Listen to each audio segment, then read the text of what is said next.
Hello दोस्तों, आशा करता हूँ आप बहुत अच्छे होंगे। तो आज मैं आपको कुछ अजोर क्लाउड के अच्छे फीचर्स के बारे में बताना चाहूँगा। और आज का टॉपिक है नेट गेटवे।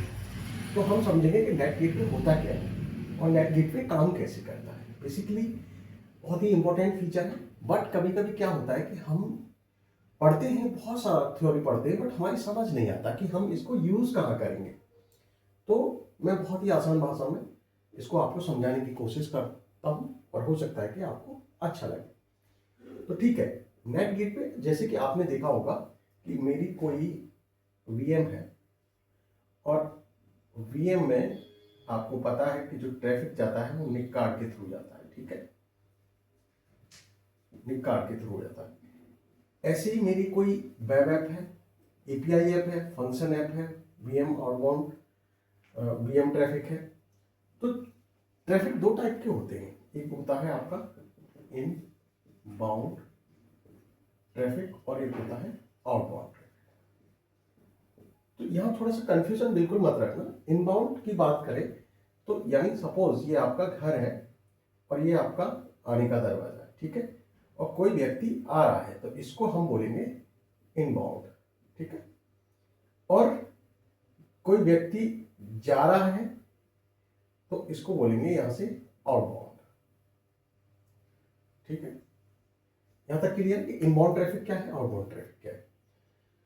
तो नेट गेटवे जो हम यूज करते हैं वो यूज करते हैं आउटबाउंड ट्रैफिक के लिए, कि मुझे पार्टिकुलर ट्रैफिक को किसी एक सिक्योर वे में और आउटसाइड यानी पब्लिकली भेजना है तो मैं कैसे भेज सकता हूं।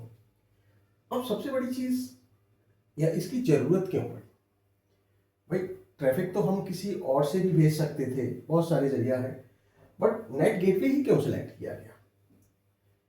तो नेट गेटवे बेसिकली सबसे पहली चीज बता दूं मैं आपको, ये जो इंटीग्रेटर रहता है आपके सबनेट्स के साथ रहता है।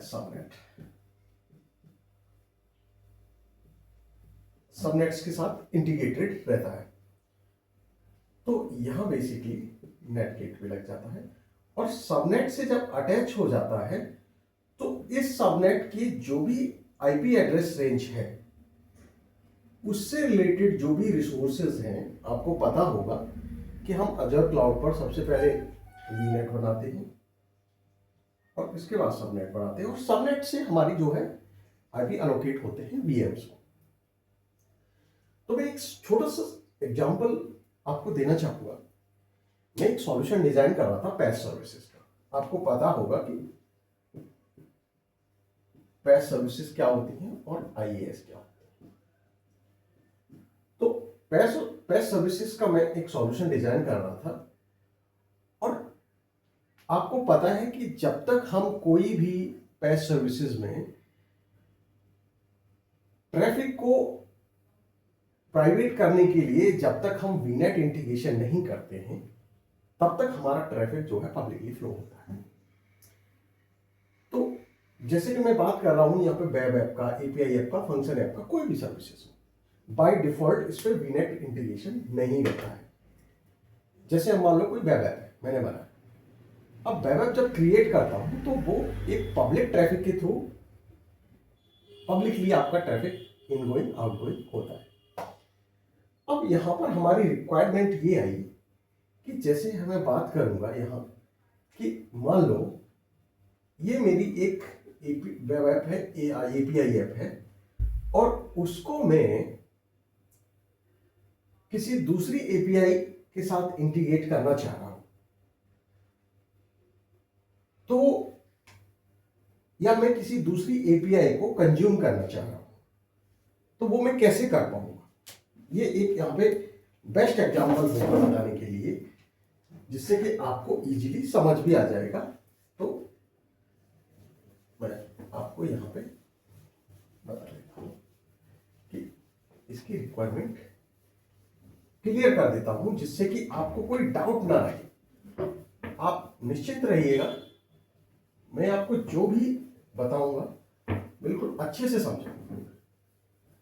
तो हम बात करते हैं एक छोटे से आर्किटेक्चर की। जैसे समझो आपकी एपीआई क्या होती है, ये भी थोड़ा सा मैं आपको आउटपुट दे दूंगा। जैसे आपकी मान लो कोई वेबसाइट चल रही है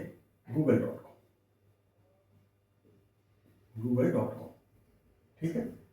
अब गूगल.com जो वेबसाइट है इसके लिए बहुत सारी चीजें हैं। या मान लो मेरी वेबसाइट है पेमेंट.com।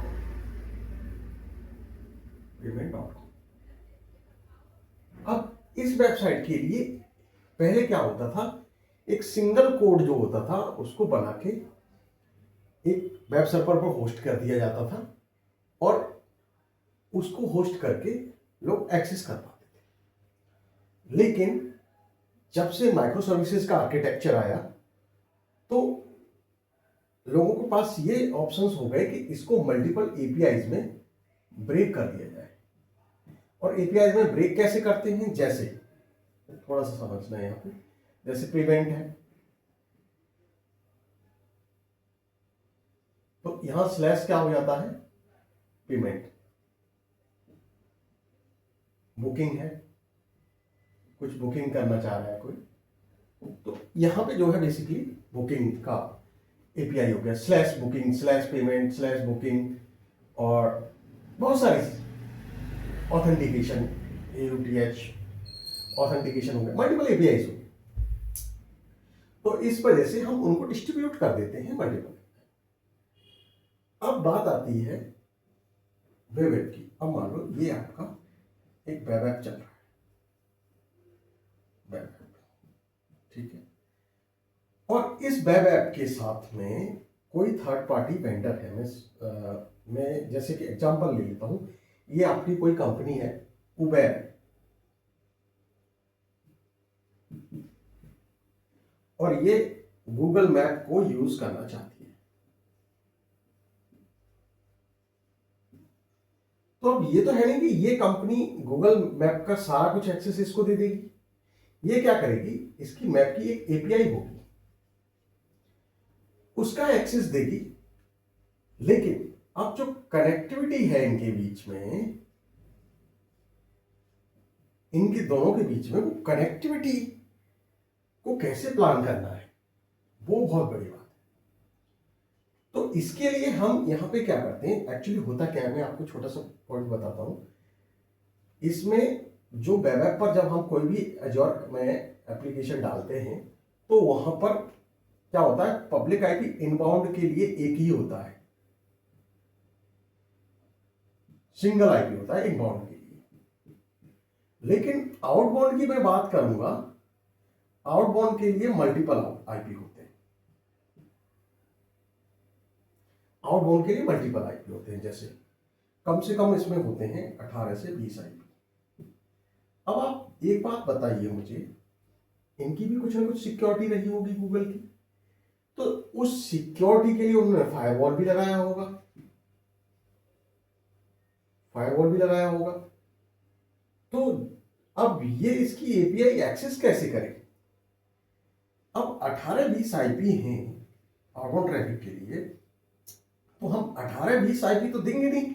मान लो ऐसी मेरी 10 एपीआई हैं और 10 एपीआई को मेरे लगभग बैठते हैं 200 आईपी, तो 200 आईपी थोड़ी मैं दूंगा। गूगल बोलेगा, गूगल का जो नेटवर्क इंजीनियर बोलेगा, आप मुझे 200 आईपी दे रहे हैं, कोई सिंगल आईपी दीजिए, मैं व्हाइट लिस्ट कर देता हूं यहाँ पे, और व्हाइट लिस्ट कर दूंगा, मेरा कनेक्शन यहाँ पे होने लगेगा। तो मैंने क्या किया कि पहले तो ये सब कुछ पब्लिक था, मैंने यहाँ पे एक इससे वीनेट इंटीग्रेशन किया, वीनेट एंड सबनेट। जब वीनेट सबनेट इंटीग्रेशन करने के बाद इसको क्या हुआ, पहले क्या था, ये पब्लिक आईपी थे, ये पब्लिक आईपी थे। अब इसको क्या हुआ, इसको आउटबाउंड ट्रैफिक के लिए प्राइवेट आईपी मिल गया। कैसा आईपी मिल गया, प्राइवेट, आउटबाउंड के लिए प्राइवेट आईपी। अब जो प्राइवेट आईपी मिला वो किससे मिला, आपके सबनेट के पूल से, जो आपने यहाँ CIDR वैल्यू जो एड्रेस स्पेस था उसमें से इसको मिला, और यहां से आपकी वेब ऐप को एक प्राइवेट आईपी मिल गया, आउटबाउंड। अब आप क्या करेंगे, बहुत ही इंटरेस्टिंग चीज है, आप जरा थोड़ा सा ध्यान से समझना। मैं थोड़ा सा इसको रिकैप भी कर दूंगा कि कैसे दोबारा चीजें हुई और कैसे चली, क्योंकि यहां हमारा मेन पर्पस है मेरी जो वेब ऐप है uber.com की, उससे मुझे गूगल के मैप की एपीआई को एक्सेस करना है। और वो करना कैसे है? विदाउट व्हाइट लिस्टिंग तो होगा नहीं, ये आपको भी पता है। तो मैं क्या करूंगा उसके लिए कि एक नेट गेटवे इंटीग्रेशन करूंगा सबनेट से। सबसे पहले मैं क्या करता हूं, इसमें पब्लिक आईपी बनाता हूं। पब्लिक आईपी जब क्रिएट कर लेता हूं, और पब्लिक आईपी को हम किससे इंटीग्रेट करते हैं? नेट गेटवे से।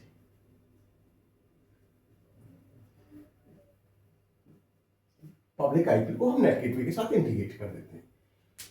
तो बेसिकली क्या होता है, जब ये पब्लिक आईपी नेट गेटवे से इंटीग्रेट हो जाता है, तो आउटबाउंड के लिए ट्रैफिक जाने के लिए एक ही पब्लिक आईपी रिस्पॉन्सिबल हो जाता है। यहां पे कितने 18-20 आईपी थे। अब होगा क्या कि एक सिंगल आईपी बाहर के लिए जाएगा, और मैं वो सिंगल आईपी 18-20 आईपी न देने की बजाय एक आईपी दे दूंगा, और गूगल का नेटवर्क इंजीनियर जो है वो एक आईपी को व्हाइट लिस्ट कर देगा, और व्हाइट लिस्ट करने के बाद ये एक्सेसिबिलिटी हो जाएगी। अब आप कहोगे सर ये तो आपने आउटबाउंड ट्रैफिक किया, इनबाउंड ट्रैफिक तो आपने किया ही नहीं। इनबाउंड ट्रैफिक अभी भी पब्लिक पे चल रहा है, चलिए भी पब्लिक पे रहा है, लेकिन ये क्या हो रहा है, पब्लिक से प्राइवेट में कन्वर्जन होता है। क्यों? तो नेट गेटवे जो काम कर रहा है वो इंक्रिप्ट करके ट्रैफिक को, और उसका काम है प्राइवेट टू पब्लिक बदलना, पब्लिक टू प्राइवेट बदलना। जो ट्रैफिक आपका यहां से यहां जा रहा है, उसको पहले प्राइवेट से जा रहा है, प्राइवेट से वो इंक्रिप्ट होकर पब्लिक में चला जाता है। पब्लिक से कोई भी रिक्वेस्ट आती है वो जो है इसकी ये चेंज होके प्राइवेट में हो जाती है। तो यहां पर जो है हमारा नेट गेटवे क्या काम कर रहा है, बेसिकली जो हमारा आउटबाउंड ट्रैफिक है उसको कंट्रोल करने का काम कर रहा है, और एक सिंगल आईपी के थ्रू हमारे पूरे इसका ट्रैफिक जा पा रहा है। तो यही मैं आपको बताना चाह रहा था, और बहुत ही आशा करता हूं आपको अच्छा लगा होगा।